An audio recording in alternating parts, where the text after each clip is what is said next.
So basically guys, ganito ang gear ng isang automatic transmission.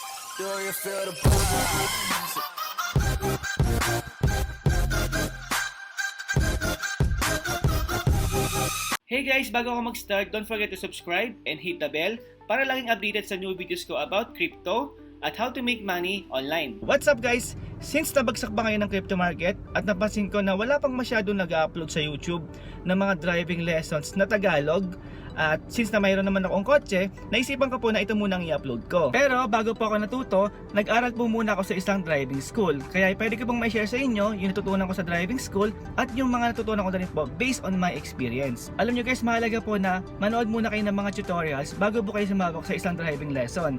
Kasi may kamahalan po ang pag-aaral sa isang driving school.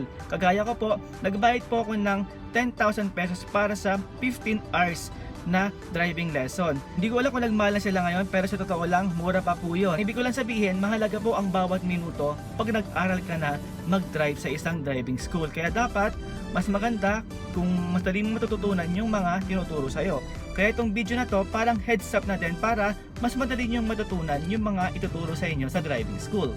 So basically guys, ang unang-unang ituturo sa inyo dyan ay yung mga basic parts ng isang sasakyan.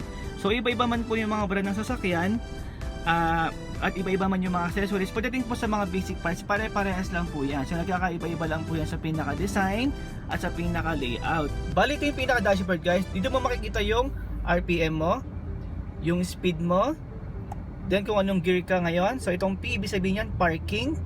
Then kung makikita mo kung ano yung kilometers na natakbo mo. So sa akin 16k. Then kung gaano karami yung yung fuel mo. So kapag 1 bar na lang po yan, dapat magpagas ka na. Syempre ito naman yung pinaka steering wheel natin or manibela. Ito naman yung horn natin pag pinindot. Then ito naman po yung mga power buttons. Ito po yung para sa mga salamin, yung 4 na salamin natin. Then kung gusto mong i-lock lahat ng mga doors, ito lang po yun. Kung gusto mong i-unlock ng mga doors, ito po. Then kung ayaw mong ma-open yung mga windows mo, ito lang po yun. Click mo lang yan. Then kung mapapansin nyo guys, meron din pong mga switch dito sa baba ng manibela. So ito pong mahabang itim na yan. So mga switch po yan. So ito pong nasa kabila, sa may bandang kaliwa ko, kapag binaba ko po yan, lalabas na po ngayon yung left signal. So kung gusto mo mong mag-turn left, so yan po yung lalabas. So kailangan nyo lang pong ibaba. Okay? Kung gusto mo yung ibalik, taas nyo lang po ulit. Then kapag kakanan naman kayo guys, ang kailangan nyo lang gawin is itaas naman ito. Yan. So ngayon, pag tinaas nyo yan, lalabas na po yung turn right na signal. Okay? Then kapag babalik nyo lang, ilagay nyo lang po ulit sa gitna. Pero pag lumiko na po kayo guys, kahit hindi nyo na po ilagay sa gitna yung switch natin, kasi kusa na po yung babalik. Ginagawa lang po yan pag mag-overtake ka na, kasi di ba pag mag-overtake ka, hindi mo naman kailangan masyadong mag-turn. Okay guys, bali andito din yung switch para ma-open mo yung ilaw sa labas ng sasakyan. Bali meron po tayong 3 klaseng ilaw. Isa pong park light, headlight or low beam, at yung high beam. So yung park light guys, ito po yung medyo hindi masyadong maliwanag na ilaw. So halimbawa, hindi pa masyadong madilim, pwedeng park light muna ang gamitin mo. Pero pag talagang madilim na kagaya ngayon, pwede nyo na pong gamitin yung headlight, kasi yun po talaga yung pinaka recommended. Then yung high beam naman guys, dapat hindi nyo madalas ginagamit, kasi nakakasilaw po talaga yan at pwede pa makakos ng aksidente. So ginagamit lang po yan pag kailangan talaga. Okay, papakita ko na guys kung paano i-open yung mga ilaw. So kung papansin nyo, naka-off po siya. So ito po yung sa park light, ikot nyo na po yun ng pataas. So naka park light na po tayo. Then ikot nyo lang po ng isa pa, naka headlight na po tayo. So hindi nyo na po yun may iikot ulit. Para makita nyo yung high beam naman, ang kailangan nyo pong gawin is itutulak nyo. Yan, push. So tinulak ko po siya. So ngayon naka high beam na po tayo yan. Pero sa signal light po natin is taas at sa baba. Ito po is push para makita natin yung high beam. Then pansinin nyo rin guys yung gagawin ko dito. Yan. Para gawin nyo, kailangan mo lang itong itulak-tulak ng pataas. Yan o. Pak, pak, pak, pak. So ganun po yung nangyayari dyan. Pak, pak, pak, pak. Okay? Ito naman kabilang switch guys is para sa wiper. So ito po, pag binaba mo, automatic, mag-wipe po siya. Yan. Nang mabagal. Then pwede pa po siyang ibaba na isang beses pa ulit. Then ibig sabihin naman yan, mag-wipe siya ng medyo medium na bilis. Then, ang pinakalas po, isa pa pong baba. Yan, ibig sabihin naman yan, sobrang bilis na yung pag-wipe na gagawin niya. So para ibalik, taas mo lang ulit. Okay. Then, kung kaya mo naman ng, ng automatic, pwede mo rin gawing manual yan. Bali, ikaw ang bahala kung kailan mo gusto mag-wipe. So, para gawin yon, kailangan mo lang siyang iangat. So, pag angat mo, mag-wipe na po siya. Angat, angat. So, kusa na po siya nag-wipe. So, depende po sa inyo yun. Then, kapag tinulak mo naman to, kagaya ng sa kabila, ang mangyayari naman po is magbubuka po siya ng tubig. So, yan po, pansinin nyo, nagbubuka siya ng tubig. Minsan, may sabon pa po yung iba dyan. Sa akin, naubos na ata eh. So, i-wipe ko muna ha. Yan. Okay guys, kung magpa-parking naman kayo o may emergency na nangyayari, tandaan nyo po itong symbol na to. Iba-iba man yung brand, pare-pares lang po yung symbol na yan na meron kayo sa isang sasakyan. So, pag click nyo po yan, ibig sabihin po, naka-turn on po yung dalawang signal light nyo. Okay? So, kung atras kayo, yan, click nyo lang po yan. Magpa-parking. Then, pagtapos na po yung gawin yung ginagawa ninyo, click nyo lang po ulit para mawala. Bali, ito naman yung para sa radio or media. Yung iba, may naka-LCD pa po dyan or naka-monitor. Kasi sa akin, hindi po eh. So, para i-switch on lang yan, ito po, click nyo lang tong symbol na to. So, mag-switch on na siya. Then, ito naman po yung sa aircon, yung AC. Aircon yan. Ibig sabihin, naka-on siya, kaya naka-green. Then, kung gaano kalamig ang gusto mo, thermostats niya. Ito naman yung para sa salamin natin sa likod. So halimbawa, di ba nagpa-fog or hindi nyo siya na makita yung salamin sa likod, so click nyo lang po ito. Then ito naman po yung sa pinaka lighter. So pwede po magsindi ng EOC dito. Pero since hindi naman ako nag-EOC, ginagamit ko na lang siya as charger. So pwede pong mag-charge dito. Then syempre hindi mawawala itong pang-cambio natin or pang-shift ng gear. Then ito naman po yung handbrake natin. Then meron din tayong USB port dito. At syempre compartment. Then sa aircon yan. At syempre yung side mirror natin. Then ito naman yung rear mirror para makita natin yung likod. Then syempre itong pinakasusi natin. At syempre yung mga pedals natin. Ito yung brake sa gitna. At ito naman yung accelerator or gas. Ito naman guys para sa side mirror. So pag nakakita kayo ng ganitong symbol, so para sa side mirror po yan. So kahit hindi na po kayo bumaba, pwede nyo mai-adjust o mai-ayos yung side mirror ninyo. So halimbawa ito po yung para sa right. So kung gusto nyo ilagay sa sa medyo i-right side nyo o itaas ng konti or i-left side nyo. So ito po, pwede nyo gawin yan. Then pag gusto nyo naman sa kabila, sa left mirror, so dito nyo lang po ito. Then yan po, ayusin nyo lang ulit dito yung adjustment. Then dito naman po yung sa bukasan ng gas.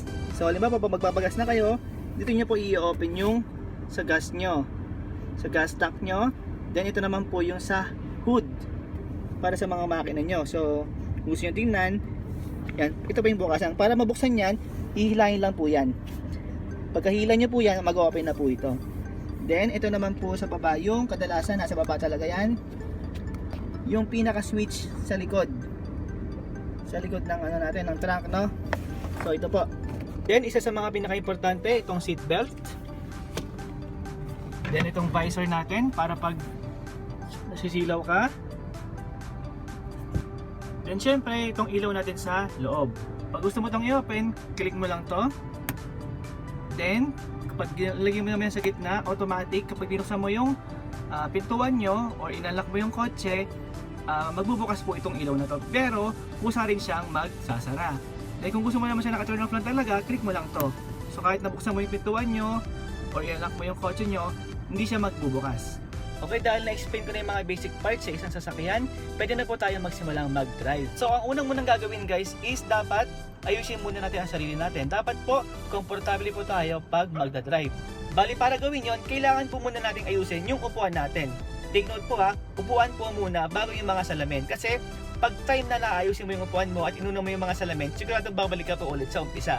Para may adjust mo yung upuan guys, andito po sa gilid yung para sa likod.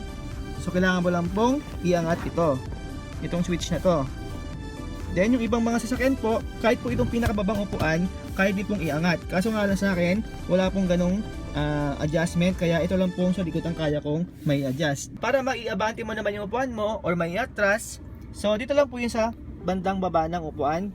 I-hold mo lang po itong parang bakal na to, iangat mo lang, then yung pwede na po kayong umatras or umabante. So ngayon po, umaabante po ako. Yan. So paano mo ba malalaman kung tama ang pwesto mo?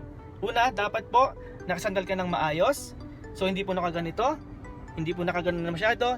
Then habang nakasandal ka, pag straight mo ng kamay mo, dapat yung pulso mo abot dito sa pinaka manibela. Yan, kung papansinin nyo, abot po yung parehas na kamay ko dyan sa manibela. Ang pinaka purpose po nito guys, is para madali kang lumiko. Lalo na pag mag-u-turn ka. So hindi ka po hirap, komportable ka. Then syempre, yung naaabot mo ng komportable, yung dalawang pedals natin. So hindi ka po hirap na mag-switch. Kagaya po nito sa brake, then sa gas. Pag nag-switch ka, komportable ka, hindi ka masyadong hirap. Para malaman mo naman guys kung diretso ang gulong mo, dapat po itong pinaka-brand na sasakyan mo ay nakaayos or hindi nakabaliktad. Or ito po kung malaking butas na to, nasa taas po dapat. So pwedeng diretso ang gulong mo. Ibig sabihin, hindi pa sure. Ngayon, kung gusto mo makasigurado, tandaan niyo po na pag mag-iikot po tayo ng sasakyan o magte-turn po tayo sa manibela, kaya po nito hanggang 2 ikot. So, 1, 2. Yan. So, ibig sabihin yan, nakasagad na po ito sa bandang kanan. So, ngayon, kung gusto ko na siyang ibalik at gusto ko siyang maging diretso, bila lang po ito kung 2. So, 1. So, yan. Tingnan nyo, pansinin nyo po ito. Naka 1 turn pa lang ako, pero nakaayos na yung logo niya. Pero sigurado ako hindi pa ito diretso, kaya kailangan ko pa ng isa pang ikot. 2. Yan. Ngayon, sigurado na po ako na diretso po yung gulong ko. Sa paghawak naman ng manibela, recommended po na dapat ay nasa 3 o'clock ang kamay ninyo at nasa 9 o'clock para mas maganda po yung gripping ninyo. Pagtapos na pong ayusin ng upuan, next naman po ang pag-aayos ng mga salamin. Bali, make sure po na habang inaayos ninyo ang salamin ninyo, nakaupo po kayong mabuti. Kasi mas maganda po na pag titingin po kayo ng kanan o kaliwa or ng likod ninyo, mata na lang po yung ginagamit nyo, hindi po yung gaganon pa kayo or gaganon pa kayo. So pag ayos na po ang lahat, ang kailangan na lang gawin ay mag-seatbelt. Pero bago natin i-start yung kotse, alamin muna natin kung paano ba gumagana ang isang automatic transmission. So basically guys, ganito ang gear ng isang automatic transmission. Itong P, ibig sabihin parking, gagamitin mo lang yan pag talagang papatayin mo na yung makina mo. So wag mo gagamitin yan sa traffic. Mas maganda mag-neutral ka na lang, then saka ka mag-handbrake. Then itong R naman is reverse or atras, N is neutral or naka-free wheel po yan. So pwede kang magtulak ng kotse niyan. Then itong D, ibig sabihin ay drive. So para sa akin, ito ang pinakagamit na gear sa automatic transmission kasi kahit naka-D ka lang, makakapunta ka na po sa Tagaytay. Kahit nga Baguio, kaya yun eh. Pero itong 2 saka 1, bihira ko lang din po yung gamitin. Ito ginagamit na talaga itong 2 at 1 pag matarik na po yung daan. Then tandaan nyo rin guys, kapag naka-D ka, automatic aandar na po yung sasakyan ninyo. Unless na lang kung magbe-brake po kayo. So kahit hindi po kayo mag-accelerator, kahit hindi po kayo gumamit ng gas, basta nakadiyan, automatic aandar na po yung sasakyan ninyo ng 10 hanggang 20. Then isa pang note, bago kayo makapag-change gear, kailangan nyo po munang apakan yung brake. So hanggang di ko inaapakan yung brake, hindi po yan basta-basta makakapag-change gear, kahit nanda pong gawin nyo dyan, na baba. So hindi po yan mag-change gear, unless na lang kung aapakan ko yung brake. Pinaka-advantage sa automatic guys is wala na pong clutch. So, dalawa lang po yung pedals na gagamitin natin. Isa po para sa gas or accelerator at isa naman po para sa brake. Pero tandaan nyo guys, kahit dalawa lang po yung pedals, isang paalam po ang gagamitin natin dito. Kasi mas safe po ito at mas takaw aksidente pag dalawang paa ang gagamitin ninyo. So tingin ko na ipaliwanag ko na lahat ng mga basics. Kaya tingin ko ready na tayong mag-drive. Bali sa pag-start ng kotse guys, syempre papasok mo lang yung susi mo. May dalawang lock po yan. 1, 2. Then saka mo po i-hold ng konti. Okay, bali nag-start na pong umandar yung makina natin. Then, since madilim po ngayon, kailangan natin buksan yung ilaw natin. So kagaya ng tinuro ko kanina, ito lang po yan. Yan, so nakabukas ng ilaw natin. Then, syempre, yung aircon. Number 1. Okay. Then yung thermostats, okay na yan. Hindi ko gusto pang mag-sound trip. Yan. Bali itong indicator na to guys, ibig sabihin nakaangat pa po yung handbrake ninyo. Bago mo ibaba ang handbrake, make sure na nasa parking yung gear. Then mas okay din kung nakakapa ka na kagad sa brake. So naka-hold ka lang dyan, hindi mo yan bibitawan. Ngayon guys, sa mga beginners, merong mga kotse na medyo mahirap ibaba yung handbrake. So ang sekreto lang po dyan, kailangan nyo mo lang pindutin to. Pagka-pindot nyo, yan, then angat ng kaunti. Angat ng kaunti, tapos saka mo siya ibababa. Yan. Okay, bali ngayon nakababa na po yung handbrake natin, wala na indicator. Then nakapak pa din po ako sa brake. So, dahil nakapak ako sa brake, pwede ako mag-change ng gear. So, ililipat ko po ito sa D. Yan, pansinin nyo, nagalaw ko na siya kasi nakapak ako sa preno. Ngayon guys, tandaan nyo ha, sabi ko nga kanina, pag naka-D po kayo, automatic gagalaw na po yung sasakyan ninyo. Pwede na po yung gumalaw.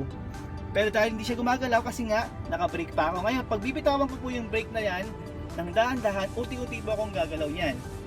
So, dahan-dahan ko siyang i-release. Then, pansinin nyo po, gumagalaw na po tayo. Yan, so gumagalaw na po yung sasakyan natin. Then, kung papansinin nyo rin po, hindi pa rin ako nakaapak sa gas. Hindi mo naman kailangan masyadong mapak sa gas kasi kusa naman pong gagalaw yung kotse ninyo. So nakaabang lang po ako lagi sa brake. Okay guys, sa mga beginners, hindi nyo pa po muna kailangan maggas ng maggas. So kahit na iangat nyo lang ng paunti-unti yung brake ninyo, kusa na po yung aandar. So mga 10 to 20 ang andar niyan. So medyo mabilis na po yung tutuusin. Ang mahalaga, makapag-adjust muna kayo sa size ng sasakyan ninyo. Then yung pag-control nyo ng manibela. Then yung kadalasan na pwede mangyari sa mga beginners dyan is yung pag-adjust ng sasakyan o yung biglang pagpreno, which is very normal lang kasi nga hindi kinakapa nyo pa yung yung parang pinakatimpla sa sa paa nyo na kung paano yung pagbe-brake nyo. Kaya dapat laging dahan-dahan, slow lang, very slow lang at very smooth. Then isa sa mga basic na pwede ko ituro sa inyo ngayon is yung pagliko. So yun ang muli pwede ko ituro ngayon sa driving na to. Sa pagliliko ka, kailangan lang guys, yung pinakasikreto lang dyan guys is itatapat mo lang yung side mirror mo. Pag nakita mo na yung side mirror mo na nasa kanto na yon, so pwede ka na pong lumiko. So, bibigyan ko kayo ng sample. So, kagaya nito, mayroong kanto sa kaliwa. So, kailangan ko lang pong itapat yung side mirror ko dito, sa may kanto. Kung gusto ko ng lumiko, syempre, kailangan mag-signal light muna ako ng pakaliwa. Then, pag nakita ko yung side mirror ko, na nandito na, yan, so nandito na siya, pwede na akong lumiko. So ngayon safe na po siya. Pansinin niyo yung daan, no? So hindi po ako nasagi, hindi ako nabangga. So ganyan po ang pagliko sa mga kanto-kanto. Then isa sa pinakamahalaga guys, dapat sanayin mo ang sarili mo na yung paa mo is more on na nakatambay sa brake kaya sa gas. Kasi para kung sakaling magkaroon ng emergency, so brake po ang maapakan mo, hindi yung gas. Kasi pag gas, doon ka po pwedeng makakaroon ng aksidente. Pero wag po kayong matakot kasi super enjoy po, super saya po, at super sarap na mag-drive. Lalo na kung mapupuntahan mo yung iba't ibang lugar na gusto mo. So umpisa lang talaga parang nakakatakot, pero pag oras na makapag-adjust ka, araw-araw mo gagamitin, di ba? Oras na matutunan mo to, oras na makapag-adjust ka sa lahat, super sarap pong mag-drive, maniwala po kayo. Basta tandaan nyo lang, be a defensive driver, wag po masyadong greedy. Sa lahat ng mga gagawin nyo po, dahan-dahan lang sa pag-apak ng brake, dahan-dahan sa pag-apak ng gas, dahan-dahan. Kusa nyo po yung matututunan, maniwala po kayo, basta lagi-lagi nyong ginagawa. Okay, tingin ko okay na muna tong tutorial na ginawa ko. Tinry ko lang muna yung ganitong klaseng video. Kung sakaling sa pupuntahan po ito, expect nyo po na gagawa pa ako ng iba pang mga videos about sa driving. Then isang mahalagang paalala din pala guys, bago po kayo mag-aral mag-drive, make sure po na meron po kayong lisensya, kahit po student license lang. Then may kasama po kayong may hawak na lisensya na non-pro or pro. Then bago mapatay ng makina ng sasakyan, make sure na patayin mo muna lahat ng mga naka-on kagaya ng aircon. So patayin muna natin to. Then nakapatay naman yung yung sa radio. Then patayin yung ilaw. Then saka natin pwedeng hugutin yung susi. Pagpatay na lahat. Tandaan niyo yan ha. Kung tingin nyo ay nakatulong itong video na to sa inyo, please hit the like button and subscribe. And see you again on my next video. Bye!